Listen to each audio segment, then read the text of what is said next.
What do you do when you have tons and tons of photos, old photos, and you don't know what to do with them? Maybe you didn't even want them in the first place and you just inherited them. Do you have to keep them all? I'm Margaret, and as a professional organizer for over 20 years, I am often asked, what do I do with all these photographs? And keep the context in mind when somebody's asking me that, it's somebody that isn't maybe overjoyed about having all those photographs. For whatever reason, they have become a reluctant family historian, keeper of the photos. So, what I want to do today is I want to share some ideas of what to do when you don't want to have all the photos, but you're also reluctant to just throw everything away. So here are some ideas that you can do. First of all, I like to go after the low-hanging fruit, getting rid of those things. And when I say get rid of, I mean trash them. Those things that really just aren't worthy of saving. What's included in that? Well, I would take landscape photos. If you've got somebody's pictures of the Grand Canyon and their trip to Australia, that may be really cool. They may look great, but those are somebody else's memories and not yours. They're not going to be interesting to the person that you pass the photos on to. Let them go now. Another example of low-hanging fruit are pictures that just aren't very good. Maybe somebody moved, they're blurry, they're dark. Perhaps there's damage to the picture, that it's ripped or there's water damage, something like that. I know that there's things that can be done to preserve photos after they've been ripped or whatever, but in this case, that's not what you're after. You've got enough photos, let's let those go, low-hanging fruit. Okay, after you've gotten rid of all the low-hanging fruit, one of the things that you should consider doing is sharing as much with other family members as possible. Now you might be saying to yourself, but the reason I have these is because nobody wanted them. Here's what you do. A lot of times nobody wants them because they just sort of don't want the pile of pictures. But if you take them to a family gathering, so that could be a picnic, could be a family reunion, could be a wedding, think twice maybe on a funeral, I don't know, but take them to a family gathering and spread them out on a table. It's amazing how people get much more interested when there's something tangible in front of them. It's really fun to see the bonding, and of course make sure that people know these pictures are for the taking. Please take them with you. Even if everybody only takes a couple pictures each, you're going to know that they got into good hands of people that are interested, and there's less for you. Okay, so now you've let go of some of the low-hanging fruit, but you still have a lot of photos left. What do you do? Well, here's something that you can do that may work very well in your area, and it may not. And that is reach out to your local historical society.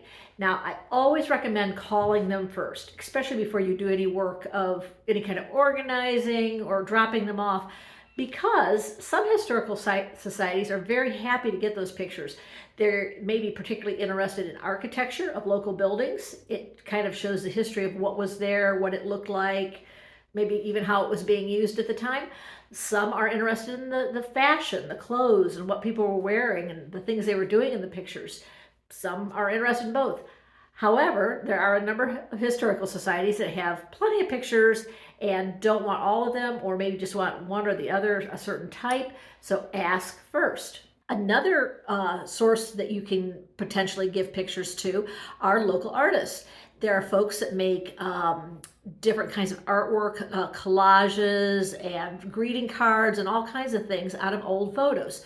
So do some calling around, Google it, find somebody in your area and see if there's an interest there. Okay, now we have to talk about the elephant in the room. Scanning photos. Should you or shouldn't you? You know what? There's no hard or fast rule for it, but I'm going to say proceed with caution. Scanning pictures is not easy work. It can be very, very time consuming, whether you do it yourself or whether you pay somebody to do it. So it's going to take time. It's going to take energy. It may take money if you pay somebody else. And you still end up with just scanned pictures. Not a bad thing, but that doesn't necessarily organize them for you. It doesn't necessarily tell you who's in the pictures or date them or anything like that. So think about why you're doing it. Think about and be very honest with yourself. Do you have the time, the energy, the space, the money to do that? If you don't, you are not a bad person letting pictures go. There's going to be folks that chime in on this and have all kinds of suggestions, and I'm going to address some of those in just a second. They're not wrong either, but I'm going to tell you, it's your house, your energy, your happiness. You get to do with those pictures what you want. Related to scanning, Some of the folks that are very interested and are very passionate about pictures are really into genealogy. And you can scan pictures and upload them to genealogy sites. And folks will often find pictures. I'm not actually sure how they do this, but they will find pictures that are people that are connected to them and they're very interested in. Super, super cool. That being said, be realistic with yourself. If you are in a position where you are depressed or anxious because your home is cluttered, these pictures are just overwhelming to you, you don't have to do that. You're not a bad person. And one other cousin to this is there are folks that are very adamant. I understand why, but they're very adamant that you should hold on to all these pictures because someday somebody who wants them might show up looking for them. But I'm going to say, let's think about this. Are you really obligated to hold on to those pictures when you maybe don't have the room or you're having to make other hard choices in life about what to downsize because somebody someday might show up at your door?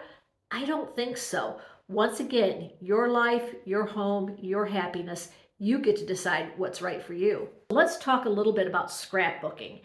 Obviously, you know what scrapbooking is. It's where photos are kept and they're to be presented so you can kind of tell the story to the world. Here's what I'm going to say. Scrapbooking is great. It's very, takes a lot of time to do it and a lot of time to do it well. Because you want, when you're telling a story, you want a chronology, you want to label things, you want to be able to pull this together. But here's the thing. If somebody gave you the complete set of William Shakespeare's writings and said, okay, read this, it's one big book, you would be overwhelmed. It's too much. The same is true with pictures. Good scrapbooking keeps only the best of the best, trying to tell a story as opposed to, here are all the words. Another way you can think of it is a museum. The Smithsonian has a lot more things that are in the back than you're seeing out in the exhibits. Why? Because they're curating. They're putting out the best of the best. They're also, along with that, trying to tell a particular story. And they realize that if they have all the words, all the things, that the story gets lost in the noise, the visual noise. So scrapbooking isn't the answer to keeping all the pictures. It actually says you need to curate and be even more selective. Let me talk just a little bit before I let you go about how do you organize family photos that you are keeping. And this is going to be just a real quick and dirty because it's not going to be real involved here. But what I like to do is I've gone through everything and I've gotten rid of the low-hanging fruit. I've kept the best of the best. I followed all the things prior that I mentioned in this video. Now what I like to do is I like to start, and I'd like a whole big floor in front of me, and I just start putting pictures into piles. I put them into by year.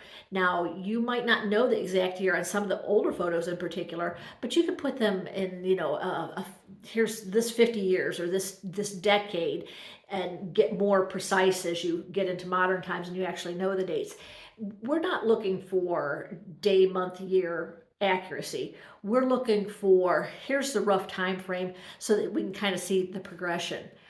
Once I have the years, then I deal with 1 year or one time period, because maybe you have a whole decade together. I put the rest in folders, still separated by their time period, and I deal with one folder at a time.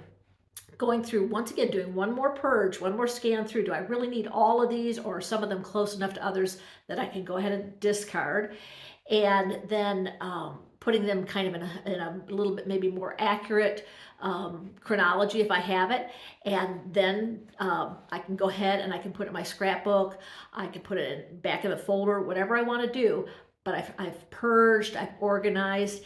If I have any knowledge about who's in the picture, what they were doing, anything behind the picture, I'm going to go ahead and write on the back of that what's going on.